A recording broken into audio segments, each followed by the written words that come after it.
Amigos, ¿qué tal? Hoy es 24 del 03 del 17. Con ustedes Florentino Corrales, director de temas políticos. Fiscalía desmanteló red interna de corrupción presuntamente aliada con narcotráfico. 15 funcionarios entre fiscales e integrantes del CTI fueron capturados en las últimas horas.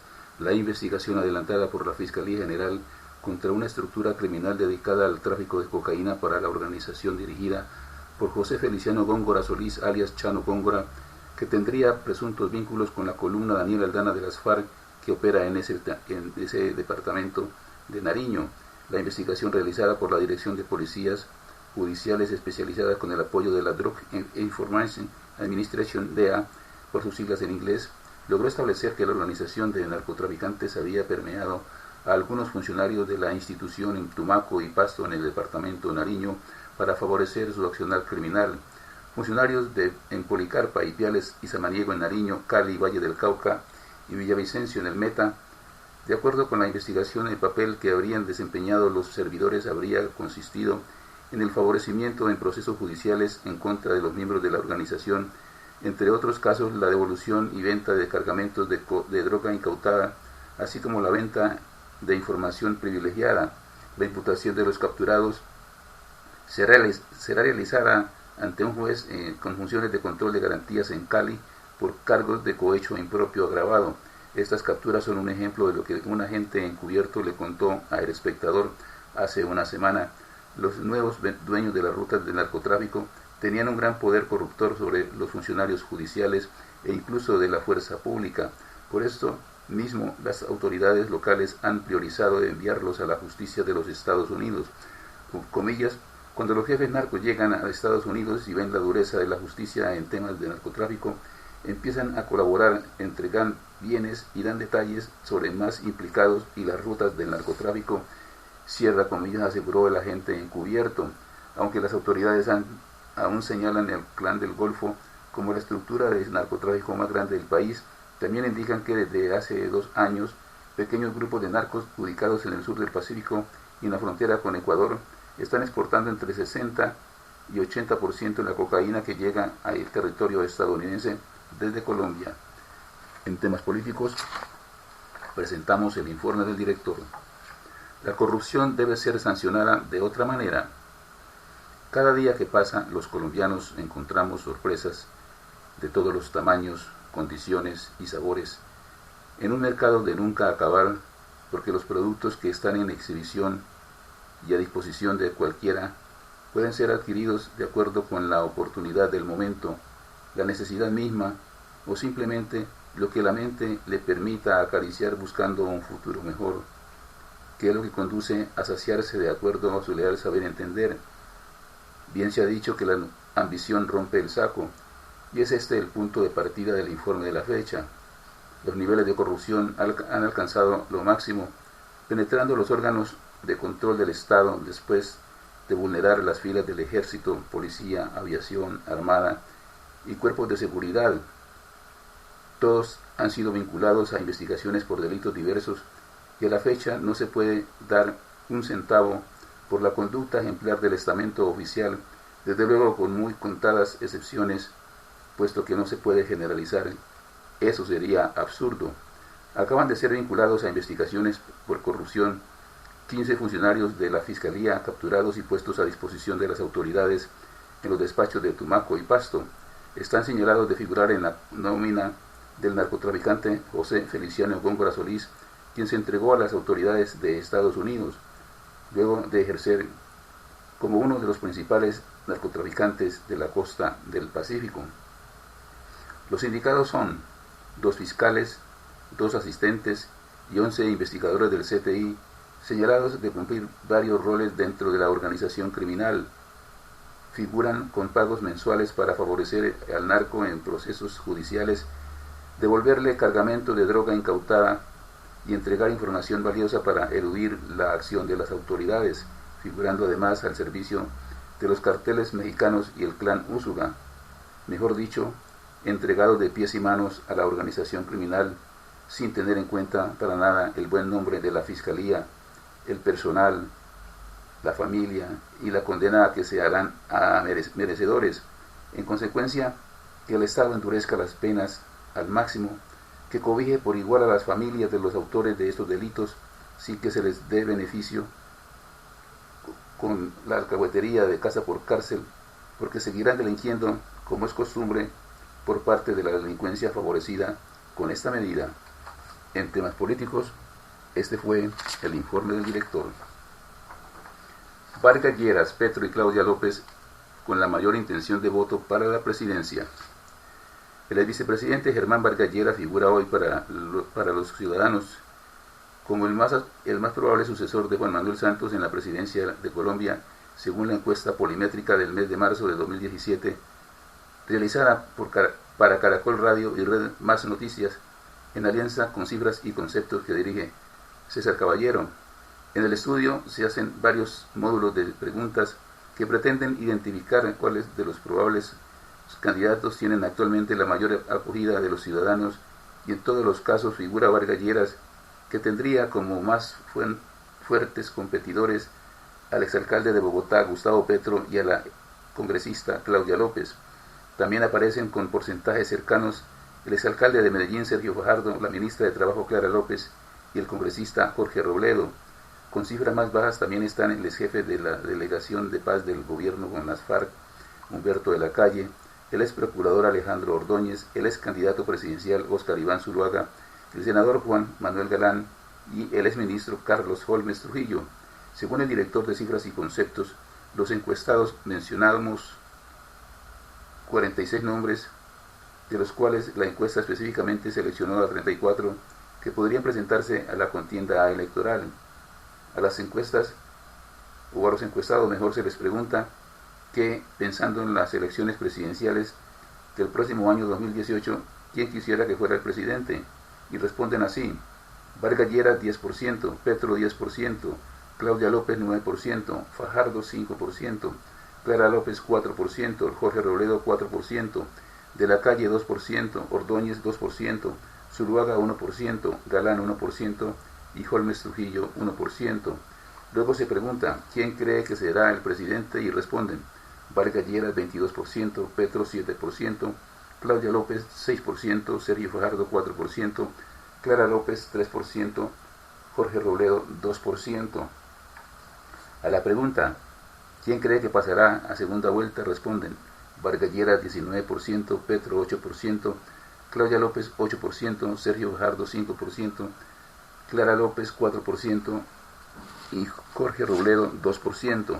También se pregunta ¿por cuál de los siguientes candidatos presidenciales votaría usted? Respondieron: Petro 14%, Vargas Lleras 13%, Claudia López 11%, Sergio Fajardo 8%, Clara López 7% y Jorge Robledo 4%. La encuesta polimétrica fue realizada con conceptos para Caracol Radio y Red Más Noticias. Se hizo entre el 15 y el 20 de marzo de 2017 mediante encuesta presencial en hogares a 1.700 personas residentes en Bogotá, Cali, Medellín, Barranquilla, Bucaramanga, Pereira, Cartagena, Cúcuta, Ibagué, Villavicencio y Montería. Fueron consultados hombres y mujeres mayores de 18 años de todos los niveles socioeconómicos que conforman el ámbito geográfico del estudio. Se estima en total de 6,6 millones de votantes activos.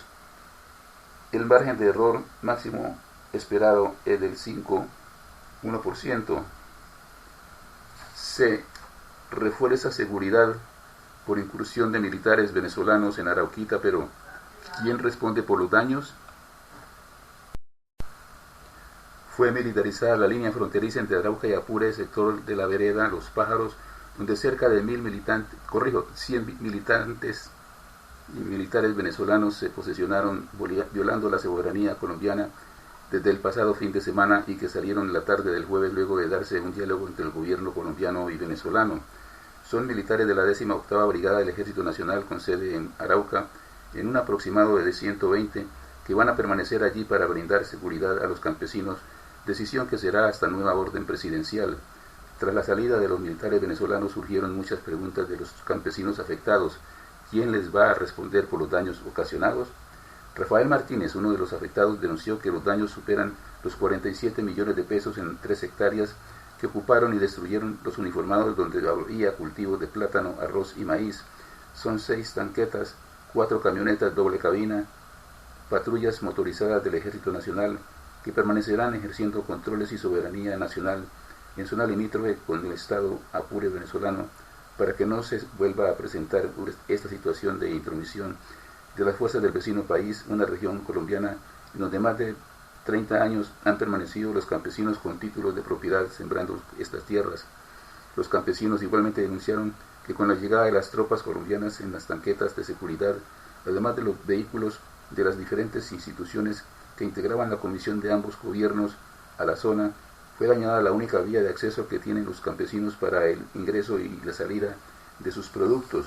Ante esta situación, los campesinos hicieron el llamado al gobierno nacional, departamental y municipal, en cabeza del profesional Renzo de Jesús Martínez Prada, para que se les brinde solución a los daños ocasionados tanto en sus cultivos como en la vía secundaria, para no quedar incomunicados, más aún cuando se avecina la temporada invernal. Los campesinos de la zona, conocedores del trabajo que ha venido realizando la administración del alcalde Martínez Prada con obras viales y al tener conocimiento que en la zona de la vereda Boca del Jujú se encuentra la maquinaria para el área afectada con el desplazamiento de estos vehículos, solicitaron que la dispongan para el arreglo de este carreteable petición que fue atendida por el secretario de Gobierno Municipal Nelson Pérez Gelbes. La Cancillería colombiana deberá adelantar las investigaciones de rigor, escuchando a los campesinos para elevar una nota de protesta y reclamó al gobierno venezolano para que se reparen estos daños y todas estas consecuencias de la intromisión de las tropas venezolanas al territorio colombiano. Fue la recomendación que hizo el diputado Ferney Tique Vargas, miembro de la Comisión de Paz y Derechos Humanos de la Asamblea de Arauca, a las autoridades y la Cancillería colombiana. Ex viceprocuradora pagará millonaria condena por despido injustificado de funcionaria. La sección tercera del Consejo de Estado condenó a Marta Isabel Castañeda, José Manuel Díaz y Adonai Ferrari Padilla a devolverle a la rama judicial 367 millones de pesos por concepto de una indemnización a una empleada que interpuso una acción de tutela por su despido injustificado. Los hechos ocurrieron en el 2001, cuando la empleada de Irene Patricia López, que en ese entonces se desempeñaba como escribiente, faltó a su trabajo 6 días debido a que su mamá sufrió un accidente. No obstante, al momento de regresar a su trabajo, Castañeda, Díaz y Ferrari, magistrados del Tribunal Administrativo del Magdalena en ese entonces, tenían firmado el acta de desvinculación de la escribiente. Sin embargo, Irene Patricia López interpuso una acción de nulidad y restablecimiento de derecho en 2011, solicitando el pago de las prestaciones que dejó de recibir desde el momento en que fue despedida de su cargo. En mayo de ese mismo año, la sección segunda del Consejo falló a su favor y le ordenó a la rama judicial a que le pagara a López. Posteriormente, la propia rama judicial interpuso una demanda contra Marta Isabel Castañeda, José Manuel Díaz y Adonai Ferrari Padilla para recuperar el dinero que, por la decisión de los 3 abogados, tuvieron que pagarle a la escribiente. Jaime Orlando Santofimio, magistrado ponente, expresó que los demandados no le garantizaron a la funcionaria el derecho al debido proceso por cuanto no le dieron la oportunidad de que se expusieran las razones por las cuales Irene Patricia López no había asistido a su lugar de trabajo. Es así como la conducta ya desplegada por los entonces magistrados del Tribunal Administrativo del Magdalena fue inexplicablemente violatoria en sus funciones constitucionales y legales. En un plazo no mayor a 6 meses, los exmagistrados, incluida Marta Isabel Castañeda, quien fuera la viceprocuradora de Alejandro Ordóñez, deberán pagarle casi 400 millones de pesos a la rama judicial. Desde octubre del año pasado, el nombre de Castañeda está en una lista de aspirantes para llegar a la Corte Constitucional. Procuraduría investiga al Banco Agrario por relación con Estraval. La Procuraduría General de la Nación le abrió investigación a 4 funcionarios del Banco Agrario, pues estarían relacionados con la compra irregular de cartera a 4 firmas de libranzas. De acuerdo con la Procuraduría, el Ban Agrario no contó con un estudio financiero que valore los aspectos relativos a la incursión del Banco Agrario de Colombia en esta sección de negocio, y tampoco analizó los beneficios que traería ingresar un producto adicional al crédito directo por libranzas. Para la procuradora encargada, los problemas del negocio se debieron en buena parte a la falta de gobierno del proceso, situación que al parecer provino de la improvisación de la parte operativa. Además, la entidad de control advirtió que al parecer la gerencia de ventas y la vicepresidencia de banca agropecuaria de la entidad financiera no habrían asumido la estructuración del negocio de libranzas como les correspondía. El Banagrario resultó comprando cartera de las firmas Estrabal, Centro de Servicios Crediticios, Activos y Finanzas, y cartera Baipor. En este caso, destaca el nombre de Estrabal, firma liquidada por captación ilegal de recursos del público a mediados de 2016 y tras una investigación que se llevaba desde el 2015. El pasado 2 de febrero, una juez de garantías ordenó prisión para los fundadores de Estrabal, César Fernando Mondragón, Juan Carlos Bastidas Alemán y José Iván Castiblanco Fuquene, así como los directivos de la firma Rosalba Fonseca Melo, Pedro Harold Carvajal, Fernando Joya Rodríguez y Ángela Marina Daza Saavedra, quienes no aceptaron los cargos que les imputó la Fiscalía. Estrabal le ofrecía a los inversionistas paquetes de libranzas y luego de hacer negocio con la fuerza de venta se iban a conseguirlas o a clonar pagarés en el mercado financiero. Además, la entidad estima que la firma de libranzas realizó un fraude total superior a 600.000 millones de pesos. Los investigadores del caso encontraron 81.787 pagarés de libranzas, de los cuales Estrabal había duplicado 8.241, mientras que otros 9.812 ya habían sido cancelados por sus clientes, por lo que no tenía más flujo de dinero. La Fiscalía agregó que se registraron fraudes por 12.581 millones de pesos con la transacción de 860 pagarés de libranzas representadas en 8 compañías adscritas a Estrabal. De estos 860 títulos, unos 500 eran originales. Además, la firma de libranzas incumplió con las normas financieras del país, pues sus obligaciones superaban más del 25% del capital de la empresa, que era de 25.000 millones de pesos. Procuraduría pide embargo inmediato de acciones de Odebrecht. La Procuraduría General de la Nación solicitó con urgencia medidas de embargo y secuestro para las acciones, participaciones, derechos o cuotas sociales que la firma brasilera Odebrecht tiene en la concesionaria Ruta del Sol SAS. La petición fue elevada ante el Tribunal Administrativo de Cundinamarca, órgano que solicitó decretar esta medida cautelar y designar secuestro hasta la terminación y liquidación del contrato.